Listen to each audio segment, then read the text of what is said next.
A paz do Senhor Jesus, estamos mais uma vez aqui para poder gravar mais um texto da Sagrada Escritura. Vamos orar. Querido Deus, graças te dou, Pai, pelo teu poder, pela tua misericórdia, que teu Espírito Santo vai fazer presente em nome de Jesus. Amém. Hoje nós vamos gravar Romanos 6, de 1 a 14. Que diremos, pois, permanecemos no pecado para que seja a graça mais abundante?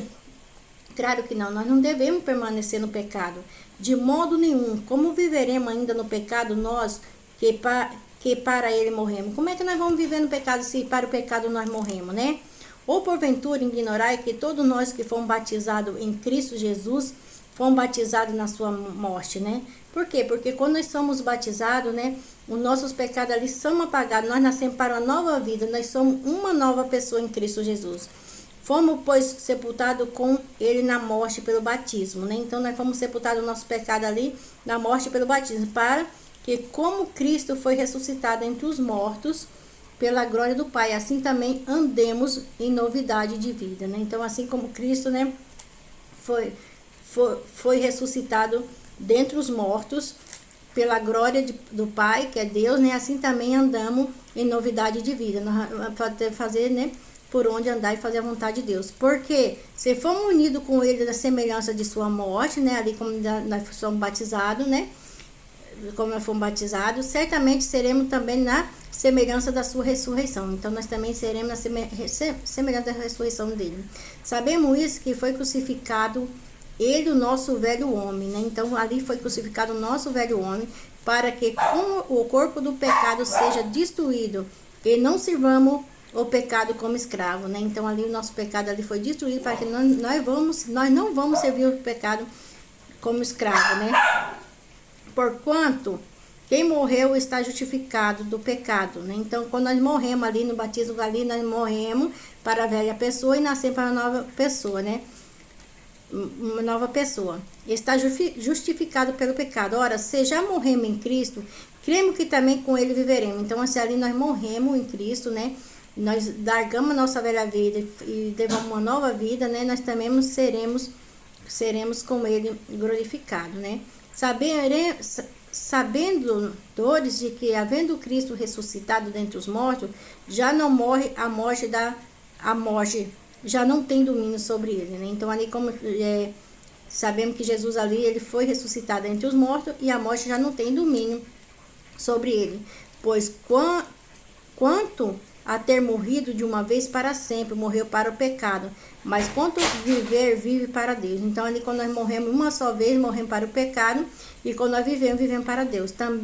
Assim também, vós considerais morto para o pecado, mas vivo para Deus em Cristo Jesus. Então nós devemos considerar morte para o pecado e vivo para Deus em Cristo Jesus. Não reine, porquanto o pecado em vosso corpo mortal, de maneira que obedecei a vossa paixão. Então que o pecado não venha reinar em nosso corpo, para que nós não venha de maneira nenhuma obedecer às paixões, que é as coisas erradas, nem ofereça cada um os membros do seu corpo ao pecado como instrumento de iniquidade, e nem oferecei vós a Deus resurrento entre os mortos os vossos membros, né? A Deus como instrumento da justiça. Então aqui Paulo está dizendo que nós devemos Paulo está dizendo que nem oferecer cada um membro do vosso corpo como pecado, né? Ali para o pecado, como instrumento da iniquidade, né? Nós não devemos oferecer nosso corpo para a iniquidade, mas oferecer a Deus como resurrento dentre os mortos. Então nós devemos o nosso corpo pertencer a Deus, né? E os vossos membros a Deus como instrumento da justiça. E nosso corpo é oferecer a Deus como instrumento da justiça, porque o pecado não terá domínio sobre vós, pois não está debaixo da lei, e sim debaixo da graça. Por que não está debaixo da lei? Por causa debaixo da graça. Nós somos salvos, né? Mediante a lei, sim a graça, mas a lei, ela nos reflete aquilo que nós estamos errados, né? Que nós estamos errados. Quando nós vamos nos 10 mandamentos, ele mostra que nós não devemos matar, que nós não devemos adulterar, que nós não devemos mentir, que nós deveremos guardar o sábado, que nós não devemos adorar ídolo, né? Então, a lei, né, ela nos reflete o nosso caráter e nos mostra aquilo como nós somos, né? Mas devagarzinho nós vamos aprendendo. Então, agora, eu vou ler aqui, né? Eu vou ler aqui, Romanos 6. A palavra batizar em grego, em língua em que o Novo Testamento foi escrito, significa mergulhar, emergir, afundar. A única forma de batismo reconhecida nas Escrituras é por imersão, João 3,23. O batismo é uma demonstração pública de uma relação espiritual anterior entre os crentes e Cristo, num veículo tão estreito que a vida do crente e a vida de Cristo chega a ser uma unidade espiritual. A verdade, o batismo por imersão confirma pela comparação que o apóstolo Paulo faz entre o batismo e a morte e o sepultamento e a ressurreição de Cristo. A morte do crente para o pecado é tão real quanto a morte da ressurreição a Cristo, né? A Cristo. De que forma Cristo foi batizado? Fica lá em João 1, 9 e 10.